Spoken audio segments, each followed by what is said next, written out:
caminando la palabra desde el valor ancestral, recorriendo la Via Yala, abrazando a los hermanos. Comunicar es la herramienta, el saber unificar. En cada lucha, cada pueblo, nos tenemos que aferrar. Aquí comienza Marquemos un Norte, movimiento originario por la vida, el planeta y los derechos humanos. Marquemos un Norte, nuestro norte es el sur. Conduce Ricardo Silva. Marquemos un norte, charrúa, desde la comunicación, de ser parte de un pueblo que no reconoce fronteras, que no aceptó al invasor, enfrentando la traición. Tensa su arco, memoria, en la flecha una canción.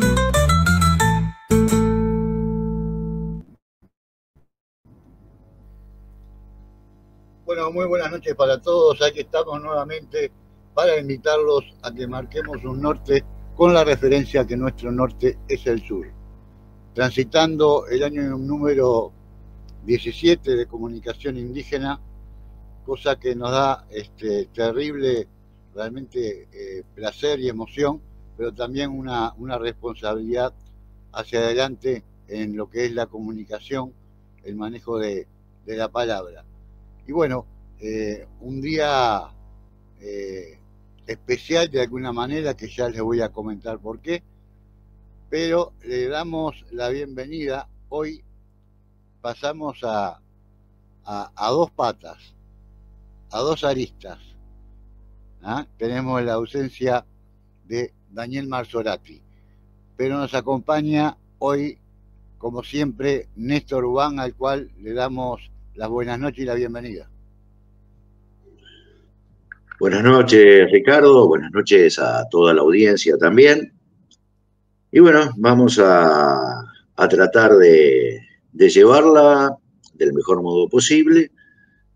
Y para Sentires de la Patria Grande, en el día de hoy, vamos a hablar de el intento fracasado que tuvo el general José de San Martín de retornar a su tierra natal. ¿Qué sucedió y cómo tuvo que irse? Está interesante eso. Esperemos que sí, que llame la atención. Sin duda, sin duda. Es un tramo de la historia que está bueno, sin duda, Néstor. Así que lo vamos a disfrutar. Bueno, hoy, ¿por qué ese día especial? Porque tenemos una hinchada, un mandí muy cercana de nuestro grupo originario indígena charrúa, de Xixipalebú y Pernebucó, que está agregando un año más a su vida, a esa vuelta al sol, que a esta altura está más morocha porque se está quemando de tanto acercarse. Son unos cuantos, pero llevado de buena manera y con una familia preciosa. Y bueno, y al hijo todavía le regaló una nieta hermosa, cosa que sabemos que es una felicidad plena, y eso nos deja muy contentos. Y bueno, queremos saludarla,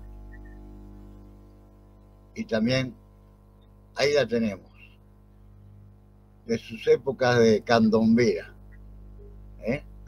Muchas felicidades para Laura González Buchetti. Algunos cariñosamente, ¿cómo la llaman, Néstor? Laura Marzorati. Pero para no hacerla enojar, Laura González. Bueno, en serio, le mandamos un abrazo y un beso grandote. Y bueno, que disfruten en familia, que pasen lindo. Bueno, para Laura un hermoso día, no solamente sino todos los que vienen. Vamos arriba. ahí tenemos otra hermosa foto que se le ve disfrutar de candombe en una llamada. Bueno, queríamos compartir esto y mandarle ese saludo como corresponde. Y ahí viene la ausencia de Daniel. Laura le dijo, hoy no hace ese programa, así que anda avisando. Ya te olvidaste de avisar con tiempo, avisa hoy. Y así fue como Daniel nos avisó que iba a tener una marcada ausencia en el programa. Bueno, después del saludo, reenganchamos nuevamente con lo que hacemos normalmente en el programa y la idea es, bueno, pasar al primer espacio que hoy queremos tratar un tema presentándoles un informe histórico de algo que pasó hace muchos años, que repercute hasta el día de hoy, que es la prohibición de una planta. Y suena medio increíble que se prohíba una planta, pero así fue. Pasó con el cannabis, que después popularmente Estados Unidos toma el nombre que normalmente se decía popularmente en México, que fue marihuana. Y bueno, hoy por hoy se le ve, generalmente hablando, hay gente que tiene conocimiento del tema, pero generalmente se ve como una droga más que se ofrece en el mercado. En el caso de Uruguay, en el gobierno de Mujica, se empieza a vender en farmacias con la idea de que la gente no concurra más o concurra menos a la boca de venta, y también para frenar el contacto con otras drogas más pesadas como pasta base y cocaína. Esa fue la idea general. Bueno, eso se mantiene hasta hoy, pero lamentablemente el cannabis no es solamente marihuana para fumar, para los que tienen ese vicio concreto. Tiene muchas propiedades y se ha utilizado para muchas cosas muy convenientes que fueron quedando de lado. Una es en el tema de la salud, otras en el tema del papel, otras en el tema de las cuerdas, de telas concretamente. Se usaba mucho en otras épocas y bueno, por un tema empresarial más que nada, obligando al gobierno de Estados Unidos del momento, fue eliminar la competencia del cannabis, olvidándose de todas las otras propiedades que tiene, que dificultaban lo que era la competencia, ¿tá?, a empresas poderosas de Estados Unidos. Por eso la idea de prohibir esta planta, y después Estados Unidos trató de imponerlo en el mundo. Y así realmente fue. Escuchamos el informe. Acá tenemos el informe.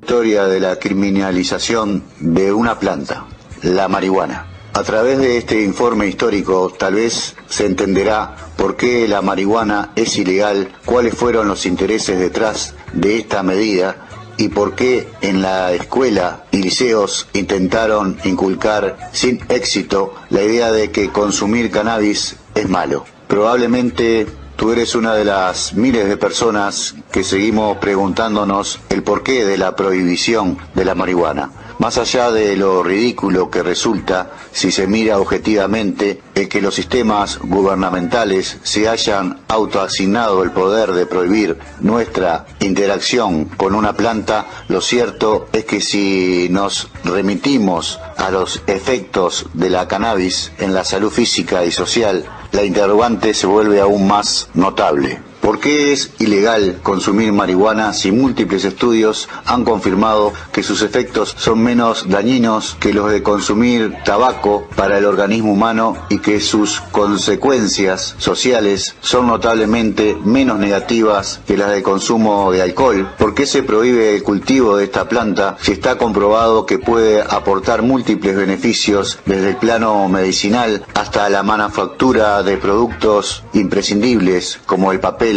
la ropa o incluso proveer de elementos necesarios para la construcción y la gastronomía? A continuación, repasaremos algunos datos históricos que ponen en evidencia el valor que otorgaban las sociedades a esta planta previo a su prohibición. La mayoría de estos datos que corresponden a Estados Unidos, ya que este fue el país principal promotor de su prohibición a nivel mundial.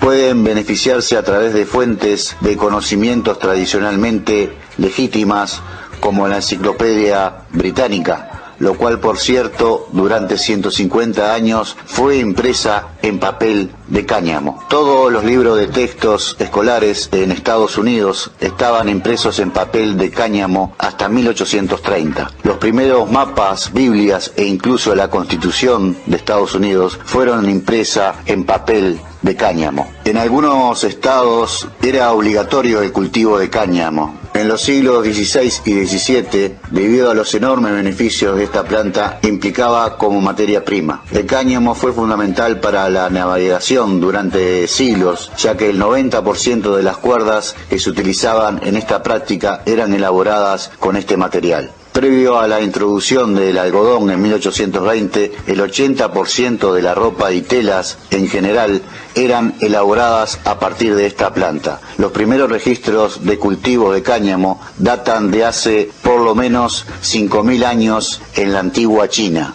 La mayoría de las obras de Rembrandt, Van Gogh, Monet y muchos otros se pintaron sobre canvas hechos a base de cáñamo. En 1916, el Departamento de Agricultura de los Estados Unidos predijo que para 1940 todos los libros serían impresos en cáñamo, lo cual implicaría que no se tendrían que talar más árboles.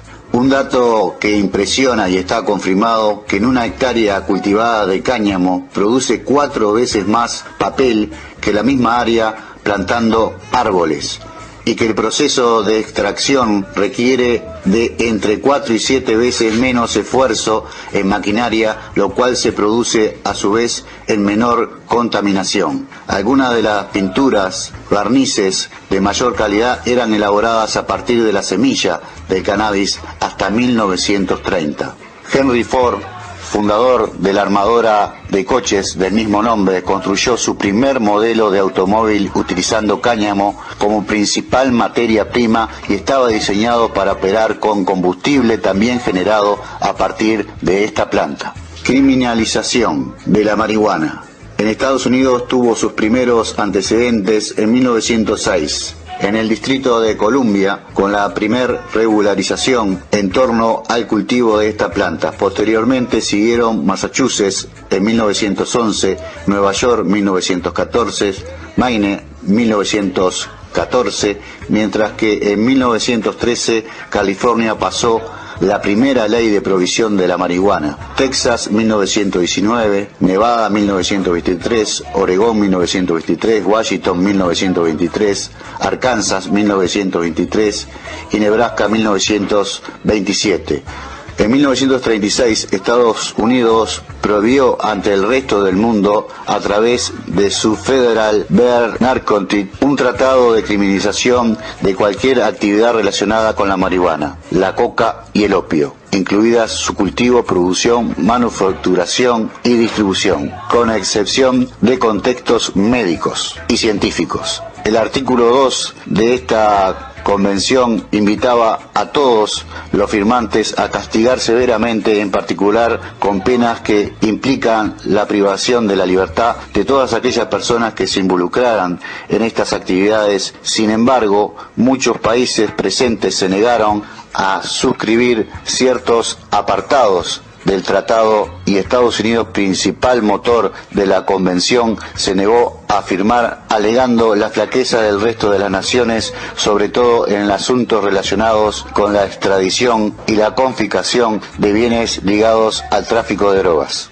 Al analizar la historia se puede percibir como un gesto bastante raro, incluso esquizofrénico, la transformación de posiciones de Estados Unidos frente a la marihuana. Súbitamente, Estados Unidos pasó de vivir un romance con el cannabis a promover energéticamente su prohibición, castigo y cuasi satanización. Sin duda existe un eslabón perdido que no aparece en la historia oficial y que tiene que ver con la presión de las corporaciones, esas abstractas, todopoderosas entidades que hoy controlan buena parte del planeta y que ya a principios del siglo XX comenzaban a consolidarse como una fuerza aún más influyente que el propio gobierno mismo. Corporaciones versus cannabis.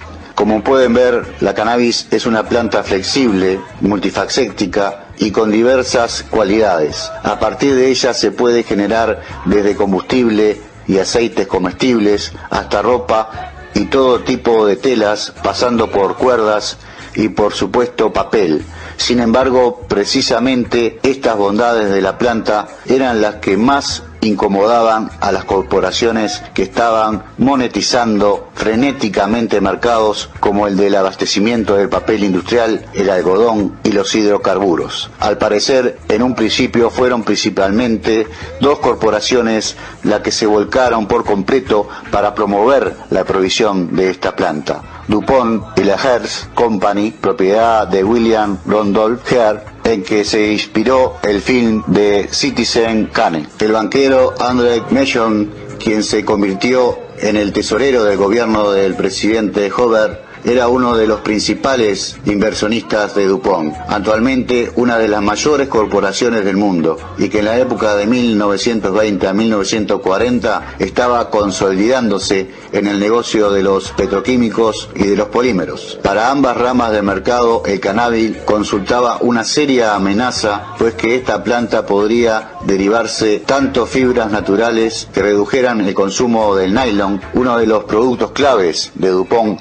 de esos años, como de combustible vegetal que amenazaba su apuesta por los hidrocarburos. En este sentido, DuPont tenía claro que una de las primeras de sus estrategias de mercado tenían que anular la presencia del cáñamo. Siendo secretario de Tesoro, Mellon influyó para que el sobrino Hearst fuese nombrado en 1930 como el primer comisionado federal de narcóticos, y a pesar de que el cabildeo en contra de la cannabis ya llevaba poco más de 2 décadas, lo cierto es que no fue hasta que Anslinger llegó al FBM cuando la verdadera guerra comenzó. Por otro lado, la otra industria que se sentía gravemente amenazada por la presencia del cáñamo era la papelera. La compañía Hearst controlaba buena parte de la producción del papel e incluso era el principal proveedor del área de productos de papel de la hoy multinacional Kimberly-Clark. Un despiadado hombre de negocios no tardó en darse cuenta, al igual que DuPont, de la necesidad de eliminar el cáñamo del mercado,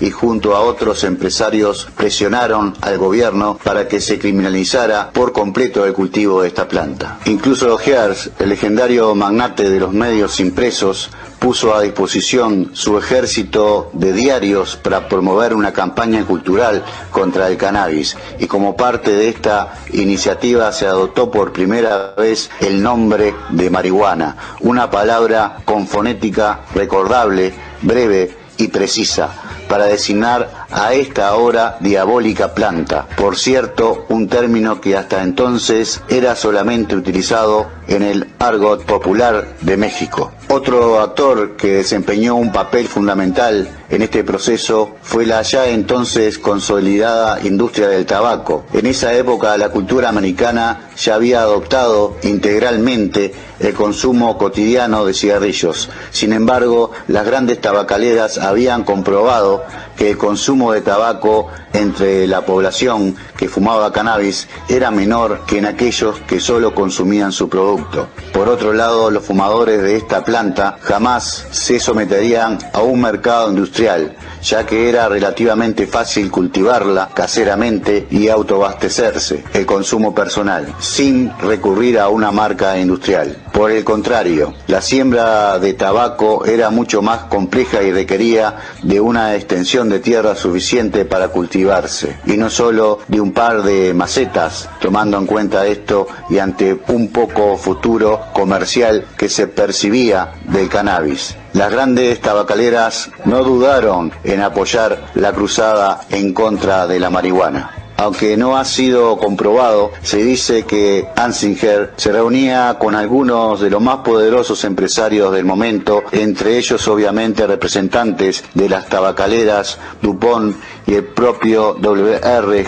Hearst, una guerra frontal contra la marihuana y diseñar una campaña mediática que imprimiera el imaginario colectivo con una nueva idea. La marihuana es una planta nociva para la salud y para la sociedad, y su consumo y cultivo y distribución deberían ser tenazmente descalificado, denunciado y perseguido. A continuación se instauró una de las mayores cruzadas de manipulación mediática de la historia. Decenas de diarios se empeñaron en desatar los horrores de la marihuana y la población aprendió de esta planta era responsable directo de todo tipo de sucesos negativos, desde asesinatos y accidentes automovilísticos hasta la pérdida de la moral. El cine también participó, se unió a la campaña con varias películas, todas ellas promoviendo la satanización de la marihuana. Y aunque lo hacían de una manera que hoy nos parece cómica y altamente caricaturesca, lo cierto es que fue una movida bastante eficiente para generar una percepción profundamente negativa entre la población. Básicamente el discurso giraba en torno a conceptos bastante rudimentarios, pero que para la sociedad de ese momento fueron más que suficientes: un narcótico violento, efectos multidestructivos, un enemigo público, etc. En poco tiempo que la movilización mediática de Estados Unidos en contra del cannabis comenzara a impactar en la población de otros países, y esto sumado a la dominante influencia política de la Unión Europea en su escenario internacional, derivó en que eventualmente la gran mayoría de los países fueron adoptando medidas y discursos similares. Con el tiempo, la legislación anti-marihuana fueron sofisticadamente endureciéndose hasta nuestros días. Actualmente, si bien es ya prácticamente imposible convencer a una persona con los mismos principios y argumentos sobre lo que originalmente se fundió la campaña de desprestigio contra la granja, lo cierto es que el marco legal ha sido afinado para obstaculizar la posibilidad de legalizarla, y también la propaganda ha sido refinada, pero en ningún momento ha cesado. Basta recordar las pasadas votaciones en California, donde incluso en contra de todos los pronósticos no se logró legalizar. Pero también con el tiempo se sumó un nuevo personaje a las agendas detrás de la criminalización de la marihuana: la enorme cantidad de dinero generada a través del narcotráfico. Y sin ir tan lejos como considerar algunas teorías que afirman que detrás de este mercado, a fin de se encuentra una monumental red de lavado de dinero orquestada a partir de las instituciones como la CIA y el Vaticano. Lo cierto es que en un sistema completamente volcado al mercado, en donde la conveniente o nociva naturaleza de un fenómeno social o medioambiental se mide exclusivamente a partir de un criterio financiero, resulta objetivamente obvio que el gran mercado de drogas, acelerador del mundo, a fin de cuentas no debe de molestar a los principales promotores de este sistema: gobiernos, corporaciones, incluso instituciones religiosas. Esta información que acabamos de compartir tal vez no contribuya significativamente a que se rediseñe la posición legal frente a esta planta, pero al menos sí favorecer el equilibrio en la percepción cultural que hemos forjado a través de lo que nos enseñaron y también haber escuchado en campañas antidrogas y en las películas, en el cine y televisión. Y en todo caso, la próxima vez que te cuestiones cómo es posible que la marihuana sea ilegal, tu pregunta ya está contestada y como siempre intervienen corporaciones multinacionales, los dueños económicos del mundo.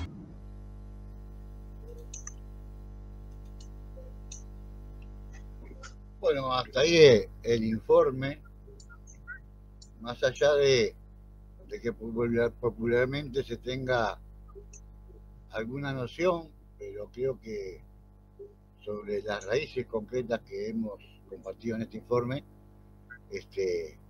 no hay tanta información. Evidentemente que los intereses de corporaciones normalmente se ocultan, pero lo que influyen los medios, de alguna manera, en imponer algo concreto, como en este caso y como hay muchísimos casos más, ¿no? Concretamente.